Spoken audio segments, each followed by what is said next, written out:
حضرت علی المرتضیٰ فرماتے ہیں کہ اپنی عبادات پر اعتماد نہ کرنا تقویٰ ہے، اور حضرت عمر فاروق کا عمل ہمارے سامنے موجود ہے کہ عید کے دن رو رہے تھے، چھوٹی عید کے دن۔ اس نے پوچھا آج تو ہر کوئی خوش ہے اور آپ رو رہے ہیں؟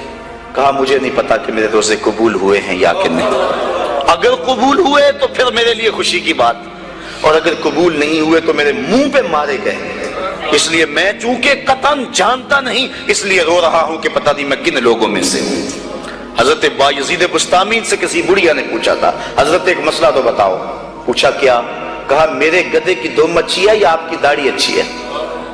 آئے مجھے کوئی یہ مسئلہ پوچھ کے تو دیکھے پھر جائے کہاں۔ بایزید بسطامی سے بڑھیا نے پوچھا آپ کی داڑھی اچھی یا میرے گدھے کی دم اچھی؟ ناراض نہیں ہوئے، بگڑے نہیں، آنکھوں سے آنسو ڈھلنے لگے۔ کہا تیرے سوال کا جواب فی الحال میرے پاس نہیں ہے، جب میں مر جاؤں گا تو پھر میرے پاس جواب ہوگا، پھر تو مجھے کیسے مل پائے گی۔ بایزید بسطامی کا انتقال ہو گیا، بڑھیا کے خواب میں آئے۔ کہا حضرت میرا سوال اسی جگہ پہ کھڑا ہے۔ کہا اللہ کا شکر ہے میری داڑھی تیرے گدھے کی دم سے ہزاروں درجے بہتر ہے، چونکہ میرا خاتمہ ایمان پہ ہو گیا۔ تو جب تک یقین نہیں ہو جاتا کہ میں کن لوگوں میں ہوں اتنی دیر تک یہ ظاہر انسان کا اندر بے چین رہتا ہے۔ بڑے سخت معاملے ہیں آخرت کے۔ آج ہمیں نعت خواہ بھی کہہ رہے ہیں کہ مجھے دیکھ کے جہنم کو پسینہ آئے، یہ تو منہ میں طوطی بولتا ہے، جو مرضی کہتا پھرے۔ یہ تو کل قیامت کے دن پتا چلے گا کہ پسینہ کس کو آتا ہے۔ رسول کریم بھی جس جہنم سے پناہ مانگے۔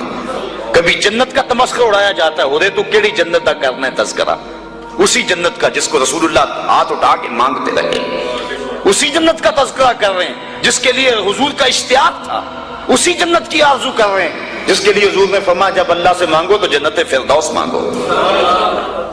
تو آج دلیری دی جا رہی ہے، آج پیر بیعت کرنے کے بعد جنت کا پرمٹ دے دیتا ہے۔ آؤ میں پیروں کے پیر کی کہانی سناؤں آپ کو۔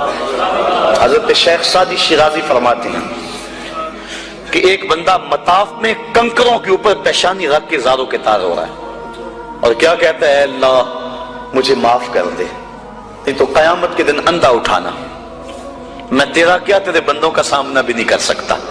اتنے درد سے روتا ہے کہ لوگ اپنی دعائیں چھوڑ کے اس کے لیے دعا کرتے ہیں۔ جن لوگوں نے حج کیا یا عمرہ کیا انہیں اس کا تجربہ ہوگا۔ کچھ لوگ اتنے درد سے روتے ہیں کہ بندہ اپنی دعائیں بھول کے ان کے لیے لگ جاتا ہے۔ مجھے تو جس سال جانا نصیب ہوا تھا تو ان دنوں کے اندر فلسطین کی جنگ پورے زور پہ تھی، اور کعبۃ اللہ کی غربی دیوار کے ساتھ فلسطین کے مرد و زن لپٹ کے رویا کرتے تھے، اور جب وہاں ہمارا چکر آتا تھا تو اس وقت طوطے اڑ جاتے اور اپنی دعائیں بھول جاتی، اور اللہ کی بارگاہ میں عرض کرتے مالک فلسطین کو آزادی دے دے۔ یہ کسی کا باپ اس کے سامنے کٹا ہوگا، کسی کی گود سے اس کا لال چھوڑ کے ان کے لیے دعائیں کرنے لگ جاتا، فلسطین کی آزادی کے لیے دل تڑپتا، پھر کشمیر کی طرف، آذربائیجان کی طرف، کابل و قندھار کی طرف، دشت لیلا کی طرف، اور قلعہ جنگی اور تورا بورا کی طرف، اور موصل و تقرید کی طرف، اور کوفہ و بغداد کی طرف انسان کا دل جاتا کہ وہاں کیا کچھ ہو رہا ہے، اور انسان اپنی دعائیں چھوڑ کے امت کے لیے رونے لگ جاتا ہے۔ تو وہ اتنے درد سے روتا ہے کہ لوگ اپنی دعائیں چھوڑ کے اس کے لیے کہتے ہیں یا اللہ اس بیچارے کو معاف کر دے۔ ایک بندہ تو چھوڑ چھاڑ کے کھڑا ہی اس کے سامنے قریب کھڑا ہو گیا اور کہتا ہے مالک اسے معاف کر دے، مالک اسے معاف کر دے۔ کافی دیر کے بعد وہ شخص جو روتا تھا اٹھ کے جانے لگا۔ اس کو تجسس تھا کہ میں دیکھوں تو صحیح یہ کون ہے اور اس کو تسلی بھی دوں کہ اللہ بڑا کریم ہے تجھے معاف کر دے گا۔ جب اس نے جھک کے جھانک کر دیکھنا چاہا تو چیخیں نکل گئیں، کیوں کہ فائزہ ہوا شیخ عبد القادر جیلانی، یہ زاروں کے تار رونے والا وقت کا غوث شیخ عبد القادر جیلانی۔ حضرت سری سختی رضی اللہ تعالیٰ عنہ نے جنید بغدادی کو بلایا۔ حضرت جنید بغدادی کہ وہ ماموں بھی لگتے ہیں رشتے میں اور پیر بھی لگتے ہیں۔ یہ پیر مرید کی کہانی سنا رہا، آج کا پیر تو گارنٹی دے رہا ہے نا، اللہ اکبر حضور تو حضرت ربیہ کو بھی جنت کی بشارت دیں اور ساتھ کہیں کثرت سجود سے میری مدد کرنا، اور پیر کہتا تجھے پرواہ نہیں ہے۔ آؤ اس پیر مرید کی کہانی سنا رہا ہوں۔ حضرت جنید بغدادی فرماتے ہیں میرے ماموں نے تنہائی میں مجھے بلایا اور مجھے وصیتیں کی۔ جب ایک وصیت کی تو میرے پاؤں تلے سے زمین نکل گئی۔ کہنے لگے بیٹا جب میں مر جاؤں تو میری قبر بغداد سے باہر بنانا۔ میں نے پوچھا حضور کیوں؟ فرمانے لگے میری بدعمالیوں کی وجہ سے کہیں بغداد کی مٹی میری لاش کو قبول کرنے سے انکار نہ کر دے اور میں لوگوں کے سامنے رسوا نہ ہو جاؤں۔ یہ ہیں وہ لوگ تتجافا جنوبہم عن المضاجع، جن کی کروٹیں بستروں سے الگ رہتی ہیں، اللہ کو خوف اور طمع میں پکارتے ہیں، لیکن زندگی کا ایک ایک لمحہ تقوی سے عبارت ہے۔ دنیا میں تکلیفیں صحیح، حضرت امام جعفر صادق ساری زندگی ٹھنڈا پانی نہیں پیا، فرماتے تھے کیا خبر کہ اس کے حساب میں چکرا جاؤں، اور آپ کے مریدین بیٹھے ہوئے ہیں، آپ بھی بیٹھے ہوئے ہیں، لوگ بیٹھے ہیں، کہا یار آج ایک دوسرے سے وعدہ نہ کر لیں، کہا کیا؟ کہا ہم میں سے جو بھی جنت میں جائے وہ دوسروں کو ساتھ لے کے جائے۔ غلاموں نے کہا حضور ہم آپ ہے، یہ خشیت ہے اور ٹھنڈے پانی سے بھی گریز کر رہے ہیں، 3 چیزوں کا حساب نہیں ہوگا قیامت کے دن، ضرورت کے وقت کھانا پینا، اور ستر عورت کے لیے کپڑا لباس، اور ضرورت کا مکان، ان 3 چیزوں کا حساب نہیں ہوگا۔ اس کے علاوہ جو بھی نعمت اللہ نے دی ہے ثم لتسألن یومئذ عن النعیم، اللہ قرآن میں کہتا ہے ہر نعمت کے بارے میں پوچھا جائے گا۔ تو صاحبو جن لوگوں نے اس بات کا خیال رکھا کہ ہمیں پوچھنا ہے اور ایک ایک بات کا ہم نے جواب دینا ہے، یہ بات درست ہے کہ اللہ اپنے فضل سے معاف کرے گا، لیکن سحری کے وقت اٹھ کے سسکیاں بھرنے والا اور رات شراب خانے میں گزارنے والا کیا قیامت کے دن ایک صف میں کھڑے کر دیے جائیں گے؟ یہ کیسے ہوگا؟ غریبوں کا خون چوسنے والا، بیواؤں اور یتیموں کا مال لوٹنے والا اور رات کی تنہائی میں ان کی مدد کرنے والا کیا ایک صف میں کھڑے کر دیے جائیں گے؟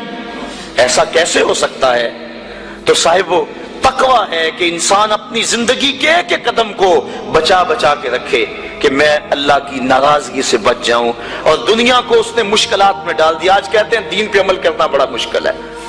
جو بندہ دین پہ عمل کرنا چاہتا ہے اللہ قرآن میں سورۃ الاعلیٰ میں فرماتا ہے مشکل نہیں، ہم اس کے لیے آسان بنا دیتے ہیں۔ چلو لوگوں کے لیے مشکل ہی صحیح، لیکن اس نے مشکل میں یہ زندگی کاٹ لی، اور دنیا ہے بھی، دنیا سجن المومن، مومن کے لیے ہے بھی قید خانہ، لیکن جب قید سے چھوٹا پھر کیا ہوا؟ اللہ کی رحمتیں بڑھ کے اس کا استقبال کر رہی ہیں۔ پھر گروہوں کے اندر وہ جنت میں جائیں گے اور فرشتے کہیں گے سلام ہو تمہیں کہ تم نے زندگی اچھے ڈھب سے گزاری ہے، اب جنت میں آ جاؤ، تم اس جنت سے کوئی نکالنے والا نہیں ہے۔ اور وہ کہیں گے اللہ تیری تعریفیں اور تیری خوبیاں، تو نے جو وعدہ کیا تھا آج واقعی تو نے سچا کر دکھایا ہے۔ اور پھر جنت میں ان کو گوناگون نعمتیں دی جائیں گی، اور جنت میں مائے معین ہوگا، حوض کوثر ہوگا، سلسبیل ہوگا، کبھی وہ حوروں سے جام پیئیں گے، کبھی وہ غلمانوں سے جام پیئیں گے، لذت تو بڑی ہوگی، لیکن ایک لذت کی کہانی اللہ نے قرآن میں سنائی، ہمیں ایک وقت ایسا بھی پھر آئے گا وَسَقَاهُمْ رَبُّهُمْ شَرَابًا طَهُورًا، ان کا رب انہیں خود شراب طہور پلائے گا کہ تم نے میرے لیے چھوڑا، دنیا کی شراب تو نہیں پی لو، میرے دستے قدرت سے شراب پیا۔ تو وَسَقَاهُمْ رَبُّهُمْ، نہ حوروں کے ہاتھوں سے، نہ غلمانوں کے ہاتھوں سے، نہ کسی اور کے ہاتھوں سے، وَسَقَاهُمْ رَبُّهُمْ۔ پھر دنیا کی تکلیفیں یاد رہیں گی جب مالک شراب طہور پلا رہا ہوگا۔ تو یہ ہے زندگی، اپنی زندگی کو اس ڈھب سے گزاریں کہ آخرت کی زندگی بہتر ہو جائے جو نہ ختم ہونے والی ہے۔ کار ما آخر شدو آخر زما کار نشد، مشتخا کے ما